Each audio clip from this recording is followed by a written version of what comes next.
හයි කොහොමද වෙනද කරන වීඩියෝ එකක් වගේ නෙමෙයි අද වීඩියෝ එක ටිකක් වෙනස් විදිහට කරන්න ඕනේ කියලා මට හිතුණා. මොකද ගොඩ දෙනෙක් මගෙන් අහලා තිබ්බා ප්‍රශ්න ටිකක්. ඉතින් මට හිතුණා ඒ දේවල් ගැන කතා කරොත් ඒක කාට හරි ප්‍රයෝජනයක් වෙයි කියලා. ඉතින් මම අද නෝට් ඩවුන් කරගත්තා මගෙන් අහලා තියෙන දේවල් වල කරුණු ටිකක්. මගේ ලයිෆ් එකේ මගේ එක්ස්පීරියන්ස් එක මම සමහර දේවල් කරේ කොහොමද කියන එක තමයි මට හිතුනේ අද ෂෙයා කරගන්න ඔයාලත් එක්ක. වෙල්කම් බෑක් ටු මයි channel.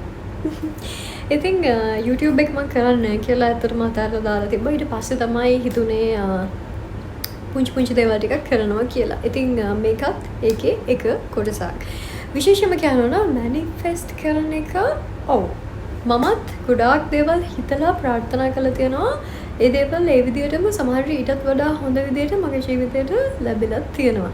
ඉතින් මම හිතනවා ඔයත් එක දෙයක් ගැන එක දිගට හිතද්දී ඒ දේවල් අනිවාර්යයෙන්ම අපේ ජීවිතේට හොඳ නරක දෙකම එකම විදිහට ඇට්‍රැක්ට් වෙනවා. මම හිතනවා ඔයාටත් ඒකේ එක්ස්පීරියන්ස් අනිවාර්යයෙන්ම ඇති කියලා. මේක ගැන කතා කරන්නේ මට ලැබිලා තියෙන මගේ ජීවිතේ එක්ස්පීරියන්ස් එක තමයි මම මේ හැමදේම ෂෙයා කරගන්නේ ඔයාලත් එක්ක. සමහර කෙනෙක්ට හිතෙන්න පුළුවන් මොකද්ද එහෙම කියලා. ඉතින් මම කතා කරන්නේ මගෙන් අර ප්‍රශ්න අහපු එතකොට මගෙන් දෙයක් මොනවා හරි දෙයක් අහන්න ගන්න කැමති අයට. right අපි පටන් ගමු වීඩියෝ එක. මම මුලින්ම කැමති කියන්න මැනිෆෙස්ට් කරන දේවල් අපේ ජීවිතේට ඇත්තටම ලැබෙන්න නම් අපි ඒ දේවල් ට්‍රස්ට් කරන්නත් ඕන. විශේෂයෙන්ම කියන්න ඕන අපි මොනවද ඕනේ කියන එක ඉස්සෙල්ලාම හදා ගන්න ඕන, හිතා ගන්න ඕන. මගේ ෆියුචර් එක, ඔයාගේ ෆියුචර් එක මොන වගේ වෙනවටද කැමති? ඒක මුලින්ම ඩිසයිඩ් කරන්න ඕන. මොනවා හරි වෙයිනේ කියලා හිතලා එහෙම බෑ. එක්කෝ ඒක ගොඩක් අය මම දැකලා තියෙනවා විෂන් බෝඩ් එකක් හදනවා. එහෙම නැත්නම් ඒවා ලියලම බ්‍රයිට් ඩවුන් කරනවා. මම විෂන් බෝඩ් එකක් හදන්න ආසයි. හැබැයි මම තවම හදලා නැහැ. හදන්න ඕනේ ඇත්තටම. හැබැයි මගේ විෂන් බෝඩ් එක මම හදාගෙන ඉන්නේ මගේ ඔළුවේ. ඇත්තටම ඔළුවේ මගේ හිතේ තමයි මගේ විෂන් බෝඩ් එක තියෙන්නේ. මම ගොඩක් වෙලාවට කරන්නේ මට ඕන ලයිෆ් එක, මම කැමති ලයිෆ් එක මම බ්‍රයිට් ඩවුන් කරනවා. මට ඕන දේවල් මම කැමති විදිය ජීවත් වෙන්න, මම ආශ්‍රය කරන්න කැමති විදිය, මගේ ලයිෆ් ස්ටයිල් එක මේ වගේ වෙන්න ඕන. මේ හැමදේම මම කරන්නේ බ්‍රයිට් ඩවුන් කරන එක. ඉතින් එහෙම කරාට පස්සේ ඇත්තටම සමහර දේවල් තියෙනවා කාලයක් ගියාට පස්සේ ආපස්සට හැරිලා බලද්දී මටම පුදුම හිතෙන අවස්ථා තියෙනවා. මම ලියපු පොත් ආයෙමත් හරවලා බලද්දී oh my god ඒ දේ ඒ විදිහටම වෙලා තියෙනවා. කොහොමද උනේ, කොතෙන්ද කිසිම දෙයක් දන්නේ නැහැ.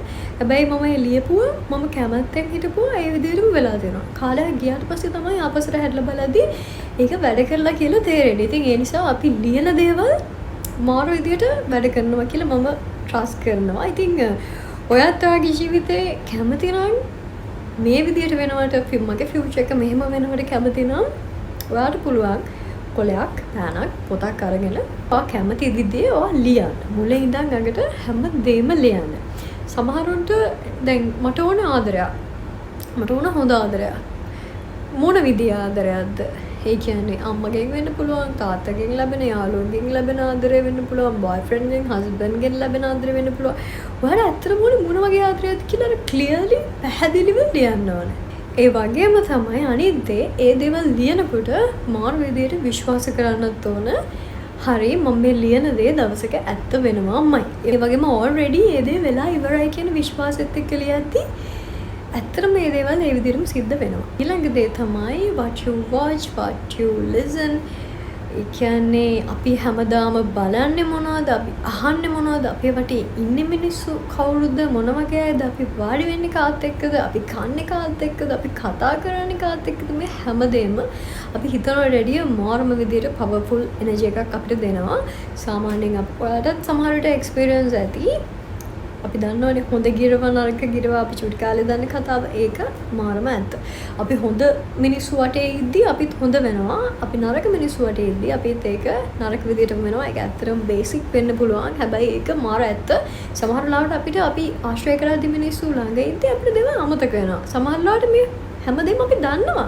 හැබැයි වෙලාවකට අපිට මාර විදිහට දේවල් අමතක වෙනවා. ඉතින් ඒ නිසා ඒක හොඳට මතක් කරගන්න. කවුද වටේ ඉන්නේ? කවුද ආශ්‍රය කරන්නේ? කාත් එක්කද කන්න බොන්න යන්නේ? කවුද ඔයාගේ වටේ ඉන්න යාළුවෝ? මේක මාරම විදියට බලපාන දෙයක්.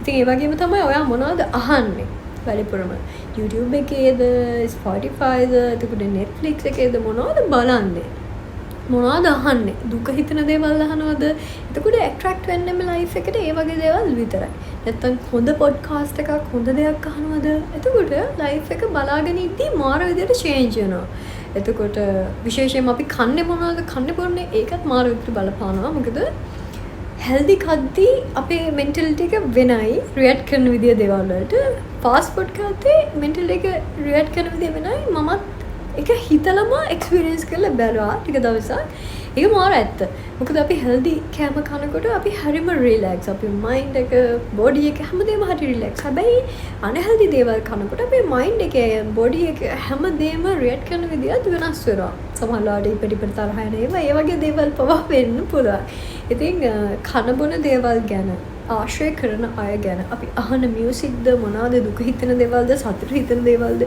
අහන්නේ මොනවාද ඒව ගැනත් අපි මාරම විදියට සැලකිලිමත් වෙන්න ඕන හොඳ ලයිෆ් එකක් හරි පීස්ෆුල් ලයිෆ් එකක් ලස්සන ලයිෆ් එකක් හදාගන්න නම් විශේෂයෙන්ම කියන්න ඕන ආශ්‍රය කරන යාළුවෝ සමහර වෙලාවට අපි හිතනවා මේ කටිය මගේ යාළුවෝ මෙයාලා තමයි අතට මට ඉන්නේ මම වෙනුවෙන් ඉන්නේ මේ යාළුවෝ කියලා හිතනවා ගොඩ දවස් සමහර වෙලාවට මටත් මගේ ජීවිතේ තියෙන මාර්ම එක්ස්පීරියන්ස් මමත් හිතාගෙන හිටපු යාළුවෝ කියලා හිතාගෙන ඉඳලා කාලයක් ගියාට පස්සේ ඇත්තම යාළුවෝ කවුද බොරු යාළුවෝ කවුද කියලා අඳුර ගන්න පුළුවන් වෙනවා ඒකට සමහර වෙලාවට අපි හිතාගන්න බැරි තරමට අපිට හර්ට් වෙන්න පුළුවන් මොකද මම මෙහෙම කරා යාළුවට බට් එයාලා මට මෙහෙම කළා නැහැ. එහෙම කළා නැත්නම් එයා ඔයාගේ ඇත්තටම යාළුවෙකුත් නෙමෙයි. ඒකත් කියන්න වෙනවා. ඔයා දෙනව නම් 150ක් ඒබතුනුත් 150ක් දෙන්න ඕන. එහෙම නැත්නම් එයාලා කවදාවත් යාළුවෝ වෙන්නේ නැහැ. අවස්ථාවාදී වගේ ඉන්න අය කවදාවත් යාළුවෝ කරගන්න හිතන්නවත් එපා. සමහර වෙලාවට එකපාරක් දෙපාරක් ඔයාගේ හිත රිදෙද්දි ඔයා යාළුවත් එක්ක යාළුකම් දිගටම පවත්වනවා නම් මොන හිතයිද දන්නේ කමන්නේ මගේ යාළුවනේ මට මේව කරලා තියෙනවා මේක කරලා තියෙනවා එහෙම හිතාගෙන ඉන්නවා නම් ඒක ඇත්තටම මාර ටෙම්පරරි අපි අපේ හිත හදාගන්න කරන දෙයක් විතරයි කියලා මට නම් හිතෙනවා ඉතින් ගොඩක් වෙලාවට ඔයාට ෆෝකස් කරද්දී ගොඩක් වෙලාවට ඔයාගේ වැඩ ෆෝකස් කරද්දී ඔයාගේ growth එකට දේවල් කරද්දී ඒවට ෆෝකස් කරද්දී ඕනේ නැති අය කොහොමද බලන් ඉන්න බෑ. එයාලට අර ස්ටෙප් එකක් තියද්දි කරද්දී බලන් ඉන්න බෑ. ඔටෝමැටිකලි මේ මිනිස්සු යාළුවෝද ආශ්‍රය කරන අයද හැමෝම වැටෙනවා. එයාලා අපි දන්නේම නැහැ අපේ ලයිෆ් එකෙන් ආපස්සට හැරිලා බලද්දී එහෙම අය අපිට ඉඳලා හැබැයි දැන් නෑ කියලා හිතනවා. ඉතින් අනිත් එක තමයි කට්ටියක නැති වෙද්දී අපිට මාරම විදිහට දුකයි රිලේෂන්ෂිප් වෙන්න පුළුවන් යාළුවෝ වෙන්න පුළුවන් ෆැමිලි එකේ අය වෙන්න පුළුවන් වර්ක් ප්ලේස් එකේ අය වෙන්න පුළුවන් හැමෝම ළඟ ඉඳලා කවුරු හරි නැති වෙද්දී ඒක මාරම දුකයි ඒ නිසා අර ඕනවට වඩා කට්ටියන්ට ඇටච් වෙන්නේ නැතුව ඉන්න පුළුවන් නම් ඇත්තට මේක මාරම හොඳ දෙයක් මොකද එහෙම නැත්තම් ගොඩක් වෙලාවට රිදෙන්නේ තාගේ හිතම විතරක් වෙන්න පුළුවන් සමහර අය ඉන්නවා ඔයා යාළුවෝ විදියට වාට යාළුවෝ වටිනවා ඔයා හිතනවා නෑ මට මෙයාව හදලා කියලා මගේ ළඟ තියාගන්න පුළුවන් කියලා. හැබැයි ඒක මං හිතන්නේ බොරු වැඩක්. එක වතාවක් දෙවතාවක් කිව්වට පස්සෙත් එයාලගේ විදියම නම් රිලේෂන්ෂිප් එකක වුණත් වෙන්න පුළුවන්. එයාලා එහෙම කියද්දිම එකම විදිය නම් මම හිතන්නේ ඔයා වේස්ට් කරගන්නේ ඔයාගේ එනර්ජි එක. කියන්නේ දෙයක් කියන්න ඔයා නාස්ති කරන්න ඔයාගේ එනර්ජි එක. ඉතින් එයාලා දෙයක් ගන්නෙත් නෑ අන්තිමට ඔයාට ඔයාවත් නැති වෙලා ඔයාගේ එනර්ජි එක නාස්ති වෙලා වෙන්න පුළුවන්. ඉතින් ඒ නිසා ආශ්‍රය කරන අය වගේම අපි කතා බහ කරන්නේ කාත් එක්කද? ඔයාගේ එනර්ජි එක ඔයා දෙන්නේ කාටද කියන එක මාරම ඉම්පෝටන්ට්. අනිත් දේ තමයි හැමෝටම ඔයාට කතා කරන්න, ඔයාත් එක්ක hina වෙන්න, ඔයාට දේවල් ෂෙයා කරන්න ඇක්සස් දෙනවා කියන එක මං හිතන්නේ හොඳ දෙයක් නෙවෙයි. යාළුවන්ට උනත් ඔයා කවුද කියන ඩිමාන්ඩ් එක යාළුවට දැනෙන්න දුන්නට පස්සේ තමයි ඔයාගේ හරි වැලියු එක මොකක්ද කියලා තේරුම් යන්නේ. සමහර වෙලාවට පවුලේ අයට වෙන්න පුළුවන්. එහෙම නැත්නම් ආදරය කරන පාර්ට්නර්ට වෙන්න පුළුවන්. හැබැයි ඔයා කවුද? ඔයාට ලැබෙන්න ඕනේ මොනවාද? ඔයා ඩිසර්ව් මොනවාද? ඔයා කවුද කියන එක කවි වෙලාවකවත් කිසිම කෙනෙක් නිසාවත් ඔයාට දැනෙන ටෙම්පරරි ෆීලිංග්ස් නිසාවත් ඒක නැති කරගන්න හිතන්නවත් එපා. අනිත් දේ තමයි අපේ එනර්ජි එක මාරම විදියට එක්ස්චේන්ජ් වෙනවා. සමහර වෙලාවට දැන් අපි අර ටොක්සික් මිනිස්සු ටොක්සික් යාළුවෝ ටොක්සික් රිලේෂන්ෂිප් වල ඉති අපේ එනර්ජි එක ඩ්‍රේන් වෙලා ඒක අපිට තේරෙන්නේ නැහැ පේන්නෙත් නැහැ ටික දවසක් ගියාට පස්සේ තමයි තේරෙන්නේ පේන්නේ මම කලින් මෙහෙමනේ දැන් මෙහෙමනේ කියලා. ඉතින් ඒකට මම කියන්නේ ඒකට පොඩ්ඩක්වත් ඉඩ දෙන්න එපා. මුලදිම හදාගත්ත නම් මේ දේවල් ටික ආයෙමත් ඔයාලට බොඩි වෙන්නේ කිසිම රීසන් එකක් නැති වෙයි. සමහරවිට මම හිතනවා මේ වගේ දේවල් ඇත්තටම මට කවුරු හරි කියලා දෙන්න හිතේනම් කියලා. ඉතින් මම ලියන සමහර දේවල් මම අහන සමහර දේවල් එතකොට මම සමහරවිට මේ වගේ වීඩියෝ මම රෙකෝඩ් කරලා තියෙනවා. ඉතින් ඒ හැමදේම මමම ආයෙ බලනවා. මොකද සමහර වෙලාවට ඇත්තටම අපිට ඒ දේ ඕන අපි දන්නවා මොකද්ද කරන්න ඕනේ කියලා. හැබැයි කවුරු හරි අපිට ඒක තට්ටු කරලා කියද්දී ඒක අපිට දැනෙනවා වැඩි. ඉතින් ඒ නිසා මම හිතනවා කාටම හරි මේ දේවල් හෙල්ප්ෆුල් වෙයි කියලා. අනිත් දේ තමයි විශේෂයෙන්ම කියන්න ඕන මේක හරි ලස්සන දෙයක්. මේක ඇෆර්මේෂන්ස්. ඉතින් ඔයාට කොච්චර ආදරේද? ඔයාට කොච්චර වටිනවද? ඉතින් මේ හැමදේම ඔයා රැට නිදා ගන්න යන කලින් උදේ පාන්දර නැගිටපු ගමන් ඔයාට ඒ දේවල් ඩේලි හැමදාම හැම වෙලාවෙම කියන්න. ඔයා කොච්චර වටින කෙනෙක්ද? ඔයා මෙහෙම කෙනෙක්. ඔයා මෙහෙම ආපු කෙනෙක්. ඔයාව මෙච්චර වටිනවා. ඔයා මේ දේවල් වලට දක්ෂයි. ඔයාට වැඩ කරන්න පුළුවන් මෙන්න මේ විදියට. ඔයා ආශ්‍රය කරන්න ඩිසර්ව් මෙන්න මේ වගේ එන්වයරන්මන්ට් එකක් තියෙන මේ වගේ මිනිස්සු. එහෙම කියලා ඔයාට කියන්න. You are beautiful, you are mesmerizing, you are very powerful. ඔය දේවල් මන්ත්‍රයක් වගේ අපි කියන්න අපිට මාරම විදියට ඇට්‍රැක්ට් වෙනවා. ඒක නයි 100% real. මම මාර විදියට විශ්වාස කරන දෙයක්. ඉතින් සමහර විට ඔයා මේක කරලා නැත්නම් කරලා බලන්න. සතියක් දෙකක් යනකොට ඔයාටම තේරෙයි හොඳ එනර්ජි එකක් තියෙන හරි පොසිටිව් කෙනෙක් නේද මම කියලා ඔයාට හිතේ. ඉතින් අනිවාර්යෙන්ම හොඳ ඇෆර්මේෂන්ස් ඔයාටම කියන්න. තව දෙයක් තියෙනවා. ඔයා අනිත් හැමෝගෙම ගැන බලන ඔයා ගැන අන්තිමට බලන්න. සමහර විට ඔයා ගැන බලන්නෙම නැති කෙනෙක් වෙන්නත් පුළුවන්. හැබැයි ඒක එහෙම කරනවා නම් ඇත්තට මේක නවත්තන්න. මොකද අපි ගැන බලන්නේ නැතිව, අපිට ආදරය කරන්නේ නැතිව, අපි වෙනුවෙන් දෙයක් කරන්නේ නැතිව අපි කොහොමද තව කෙනෙක් වෙනුවෙන් දේවල් කරන්නේ? සමහරට මෙච්චර ගාලා ඒ වගේ දේවල් කරපු කෙනෙක් නම් පොඩ්ඩක් බලන්න නැවතිලා ඔයා මොනවද ඔයාට කරගෙන තියෙන්නේ? ඔයා මොනවද ඔයාට අන්තිමට අරගෙන හරි දීලා තියෙන්නේ? ඔයා මොනවද ඔයාට ආදරෙන් කතා කරලා තියෙන දවස? කවද්ද ඔයාව අන්තිමට හක් කරගත්ත දවස? කවද්ද අන්තිමට ඔයාව කිස් කරගත්ත දවස? අපිට ආදරය කරන්න ඕන. සමහර වෙලාවට මම සමහර වෙලාවට දුක හිතුනම මම සමහර වෙලාවට මට ඇඬෙද්දි මට දරා ගන්න බැරි වෙන ටයිම් එකේ මම මාව හක් කරගන්නවා. මම මාව කිස් කරනවා. මම කියනවා it's okay, it's gonna be alright, you are okay, you are very powerful. මම මට ආදරය කරනවා. එහෙම මට රෙස්පෙක්ට් කරන්නේ නැත්තම් මම මට ආදරය කරන්නේ නැත්තම් අනිත් අපි වටේ ඉන්න අයත් අපිට කවදාවත් ආදරය කරන්න රෙස්පෙක්ට් කරන්නේ නැහැ. මුලින්ම මේක කරන්න ඕන. self love. මං හිතනවා ඔයාලා ඒක ගැන දන්නව ඇති කියලා. YouTube එකේද ඔයාලට ඕන විදිහකට self love video search කරලා බලන්න පුළුවන්. අපිට ආදරය කරද්දී අපේ life එක කොච්චරනම් improve වෙනවද, කොච්චර ලස්සන වෙනවද, කොච්චර හොඳ දේවල් අපේ life එකට attract වෙනවද කියලා. ඉතින් අපිට මුලින්ම ආදරය කරද්දී මාර විදියට දේවල් වෙනස් වෙන පටන් ගන්නවා. ඒකත් මාරම දෙයක්. තව දෙයක් තියෙනවා කියන්න. ඒ තමයි දේවල් බලාපොරොත්තු වෙන කලින් මම මුලින්ම වීඩියෝ එකේ කතා කරද්දි කිව්වා ඔයා කැමති මොන වගේ ලයිෆ් එකකටද කියලා ඔයා ලියන්න. ඔයා හිතන්න. ඔළුවෙන් ඉමේජිනේෂන් කරන්න. එතකොට ඒ දේවල් කියන්න. ඔල්රෙඩි ලැබිලා තියෙනවා වගේ හිතන්න. හැබැයි මේ හැමදේම කරන්න කලින් ඔයාට ලැබිලා තියෙන්නේ මොනවද කියලා හිතලා දෙනවද?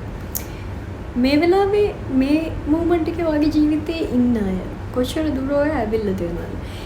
හැමදේම ඉල්ලන්න කලින් ගෝඩ්ගේ යුනිවර්ස් එකේ හැමදේම ඉල්ලන්න කලින් ඔයාට ලැබිලා තියෙන දේවල් මොනවද කියලා හිතන්න සහ හැම මොමන්ට් එකකම ඒ දේවල් වලට හදවතින්ම ග්‍රේට්ෆුල් වෙන්න. සාමාන්‍යයෙන් ඔයාට සමහර වෙලාවට අපි ලොකු දේවල් හිතුවට එළියට ගිහින් බලද්දි අනිත් මිනිස්සු එක්ක බලද්දි ඔයාට ඔයාගේ ජීවිතේ මාරම ලොකු දේවල් ගොඩක් God universe එක දීලා තියෙනවා. ඉතින් ඇත්තටම ඔයාට ලැබිලා තියෙන දේවල් වලට ඔයා ග්‍රේට්ෆුල් වෙන්න පටන් ගද්දි ලැබිලා තියෙන පුංචි දෙයකින් දැන් ඇත්තටම හිතාගන්න බැරි විදියට එතකොටත් මාරම විදියට හොඳම දේවල් ජීවිතේට තව ඇට්‍රැක්ට් වෙනවා. ඔයා යුනිවර්ස් එක ට්‍රස්ට් කරන කෙනෙක් නම් ඔයා යුනිවර්ස් එකට කතා කරන කෙනෙක් නම් දවස ගානේ හරි මොකද මම නම් එහෙම කරනවා. එහෙමනම් ඔයා කියනවා නම් මේ ලැබිලා තියෙන හැම දෙයකටම මම හරිම සතුටින් මම hina වෙනවා දවස් ගානේ මම හරි සතුටින් මම grateful වෙනවා කියලා යුනිවර්ස් එක wow this girl is so happy. යාට තව දෙන්න ඕන දේවල් කියලා එයාව සතුටින්ම තියන්න දේවල් ලැබෙනවා.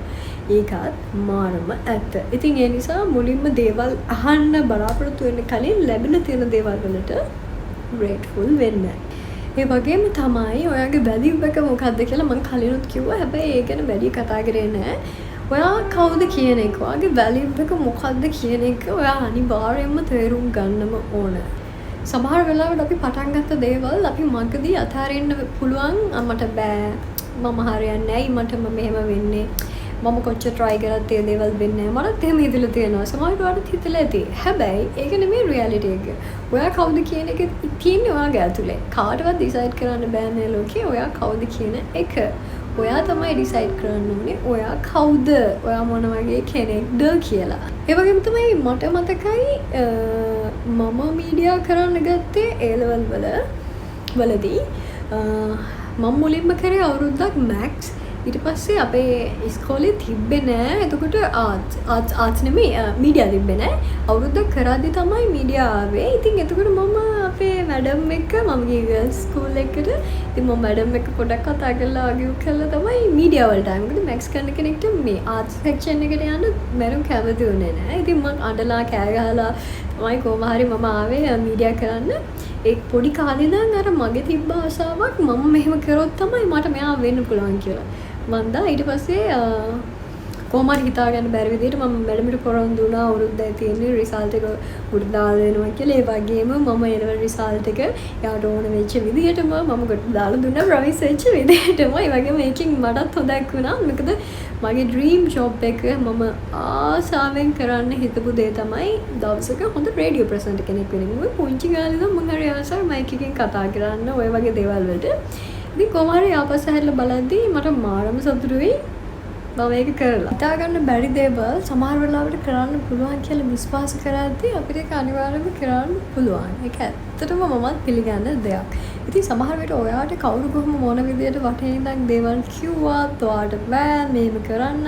සමහර වෙලාවට කරන්න බෑ කියන්නේ මේක කරන්න මේ විදියට කරන්න යාළගේ ඔපිනියන් දෙන්න පුළුවන්. හැබැයි ඒ හැම දෙයක්ම පැත්තක තියලා හොඳේම තියෙන්න පුළුවන් සමහර විට ඒ අතරේ. ඉතින් ඒ ඔක්කොම තියලා ඔයා මුලින්ම හිතන්න ඔයාට මොනවද ගැලපෙන්නේ, ඔයා මොන වගේ දෙයක් කරොත්ද හොඳ, ඔයා කොහොම තැනකටද දවසක යන්න කැමතියි කියලා. ඉතින් කොහොම හරි මට වෙන්න ඕන දේ මම කොහොම හරි වුණා. වෙන්න ඕනේ රේඩියෝ ප්‍රසන්ටර් කෙනෙක්. මට ආසාව තිබ්බේ මයික් එකක් කරන් ඔක්කොටම ඇහෙන්න කතා කරන්න පොඩි කාලේ ඉඳන්. ඉතින් කොහොම හරි මට ඕන දේ මම කරලා ඉවරයි මේ වෙනකොට. සමහර විට ඔයත් කැමති දෙයක් තියෙනවා නම් ඔයාට හිතෙන්න පුළුවන් මට බයයි කරන්න මේ දේ, මට මේක පුළුවන් වෙයිද කියලා. සමහරට වටේම ඉන්න අය කියන්න පුළුවන් නෑ ඔයාට ගැලපෙන්නේ නෑ, ඔයා මේක කරන්න නෑ. ඒ හැම දෙයක්ම නවත්තලා හැමෝටම චුට්ටක් ඉන්න කියලා ඔයා මුලින්ම හිතන්න වාඩි වෙලා ඔයාට මොන වගේ දෙයක්ද ගැලපෙන්නේ, ඔයා කොහොම දෙයක් කරොත්ද ඔයාගේ පැෂන් එක එළියට එන්නේ, ඔයා ආස ඇත්තටම මොකක් කරන්නද, ඔයා කැමතිම දේ තමයි ඇත්තටම කරන්න ඕනේ. ඉතින් රේඩියෝ ෆීල්ඩ් එකේ මම අවුරුදු 10ක් හිටියා. මම ආසම ජොබ් එක අවුරුදු 10ක් වෙනකන් කරන එක තමයි මගේ ආසම දේ තිබ්බේ. කොහොම හරි මම අවුරුදු 10ක්ම හරියටම මගේ ජොබ් එක කම්ප්ලීට් කරා. ඉතින් ඊට පස්සේ මම මගේ ජොබ් එකෙන් දැන් පොඩි විවේකයක් අරගෙන තියෙනවා. හැබැයි මම part time voice in වැඩ කරනවා. ඒත් ගොඩ අය මගෙන් අහලා තිබ්බා තාම මම ඉන්නවද කියලා රේඩියෝ වල නැහැ. දැනට මම රේඩියෝ වල නැහැ. ඉතින් පුංචි බ්‍රේක් එකක් මම ගත්තා. ඉතින් ආයෙමත් ජොයින් වෙයිද නැද්ද කියලා කියන්න බෑ. මොකද මට ආයෙමත් රේඩියෝ වලට යන්න ලොකු කැමැත්තක් අත්‍තරම නැහැ. මම කැමති දේ මම අවුරුදු 10ක් පුරාවට හරිම ආසාවෙන් ආදරෙන් ඒ දේ කරා. ඉතින් දැන් මම ફોකස් කරලා තියෙන්නේ මගේ ෆැෂනබල් දේවල් වලට. මම දැන් අලුතෙන් කැමති වෙලා තියෙන්නේ මගේ ඒ දේවල් වලට. ඉතින් එහෙම තමයි කාලයක් යනකොට ඔයාට හිතෙන්න පුළුවන් මේක තමයි මේ කාලයට ඔයාට ගැලපෙන්නේ ඔයාට ඕන හොඳ දේ කියලා. හැබැයි තව කාලයක් යනකොට ඔයාට හිතෙන්න පුළුවන් නෑ මම පොඩ්ඩක් මේක වෙනස් කරොත් හොඳයි නේද කියලා. සමහර වෙලාවට හිතන වෙලාවට දේවල් God universe සමහර සයින්ස් දෙද්දී ඒ දේවල් ඒ විදිහටම කරන්න ඕන ගන්න ඕන. එහෙම නැත්නම් ටික දවසක් ගිහින් regret වෙන්න පුළුවන්. සමහර වෙලාවට අපි හිතන්නේ නැති වුණාට අපිට උදව් කරන්න ගොඩාක් මිනිස්සු යුනිවර්ස් එකෙන් අපිට එවනවා. සමහර විට අපි අඳුරගන්නේ නැහැ. ගොඩක් වෙලාවට නරක අය ඉන්න නිසා අපි හරි බයයි කාත් එක්කවත් කතා කරන්න, කවුරුත් කියන දේ අහන්න, කාත් එක්කවත් දෙයක් ෂෙයා කරගන්න මාළු විදිහට අපි බය වෙනවා. මොකද ඒ තරම් හරි නරක මිනිස්සු ගොඩක් තමයි ඉන්නේ කියලා. හැබැයි හොඳ මිනිස්සුත් මේ ලෝකේ මාරම විදියට ඉන්නවා. ඒකත් කියන්නම ඕන. සමහර වෙලාවට අර අපිට උදව් ඕනම වෙලාවට හිතේ ගොඩාක් දේවල් තියාගෙන ඉන්න බැරි වෙලාවට කාට හරි කිව්වට පස්සේ කාත් එක්ක හරි කතා කරාට පස්සේ ෂෙයා කරාට පස්සේ ඇඩ්වයිස් එකක් ගත්තට පස්සේ ඒ හැමදේම අපි හිතනවට වැඩිය ඇත්ත නේද කියලාත් හිතෙනවා. ඉතින් ඒ නිසා ඒක තමයි කියන්නේ අර පොඩ්ඩක් පරිස්සමෙන් ආශ්‍රය කරන්න ඕන, පොඩ්ඩක් පරිස්සමෙන් තෝර බේර ගන්න ඕන. අපි තෝර බේර ගත්තට පස්සේ අපිට හරි කම්ෆර්ටබල් විදියට ඕන කෙනෙක්ට අපේ ළඟම ඉන්න යාළුවන්ට මම කියන්නේ ෂෙයා කරන්න පුළුවන් දේවල්. සමහරවිට අපේ හිතට බරයි කියලා හිතන දේවල් යාළුවෝ එක්ක ෂෙයා කරාම කතා කරාම යාළුවාගේ අදහස් ගත්තම අපි හිතුවටත් වැඩිය හරිම සක්සස් වෙනවා අපි කරන්න යන දේ. මටත් එහෙම වෙලා තියෙනවා. මොකද මට යාළුවෝ ගොඩාක් හිටියා. මාරුම් ගොඩක් හිටියා කියන්න බැරි තරම් යාළුවෝ එක විදිහට හිටියා. හැබැයි දැන් මට ඉන්නේ එකම එක යාළුවයි. මොකද කාලෙත් එක්ක දේවල් එක්ක යාළුවෝ කියන්නේ අපි තෝරගන්න අය නෙමෙයි. තේරිලා අන්තිමට අපි ළඟ නවතින අය. ඉතින් ඒ වගේ තේරිලා අන්තිමට මගේ ළඟ නතර වෙලා ඉන්නවා එකම යාළුවෙක්. එයා විතරයි මගේ ලයිෆ් එකේ මේ වෙනකොට යාළුවෙක් ඉන්නේ. හැබැයි යාළුවෝ ඉන්නවා කතා බහ කරලා එහෙම ඉන්නවා. හැබැයි හැමදේම මම ෂෙයා කරගන්න මම කතා බහ කරන දේවල් අහන කියන කම්ෆර්ටබල් එක්කෙනා ඉන්නේ. ඉතින් සමහර වෙලාවට අපේ සර්කල් එක අපේ බබල් එක පොඩි වෙන තරමට ප්‍රශ්න කරදර ඒවා මාරම අඩුයි. අර දේවල් අපි ඊළඟට මොකද කරන්නේ කියලා හැමෝම දැනගන්නවට වඩා ඔයා දෙයක් කරද්දී දෙයක් හිතද්දී හැමෝම දැනගන්න ඕනේ නෑ. ඒක ඔයා විතරක් දැනගත්තම ඔයාගේ ළඟම ඉන්න අය විතරක් දැනගත්තම ඇති. ඒ වුණාට පස්සේ අනිත් හැමෝටම මේක දැනගන්න දෙන්න.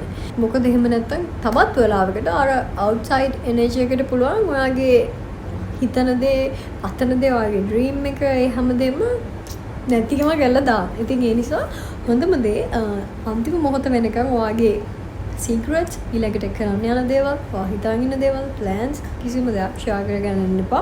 මොකද ඒක ඔයාට හොඳයි. රයිට්. ඉතින් මම හිතනවා අද වීඩියෝ එකෙන් ඔයාලට පුංචි දෙයක් හරි දැනගන්න ලැබෙන්න ඇති කියලා. ඉතින් සමහර විට මම කියපු ඒවා සම්බන්ධ මොන හරි ප්‍රශ්නයක් තියෙනවා නම් සහ ඔයාලට හිතන දේ මේ වගේ වීඩියෝස් තව කරන්නද ඒ හැමදේම කමෙන්ට් කරන්න. මම හරි ආසයි ඔයාලගේ කමෙන්ට්ස් කියවන්න. රයිට්. අපි ඊළඟ වීඩියෝ එකකින් හම්බෙමු ආයෙමත්. බයි බයි.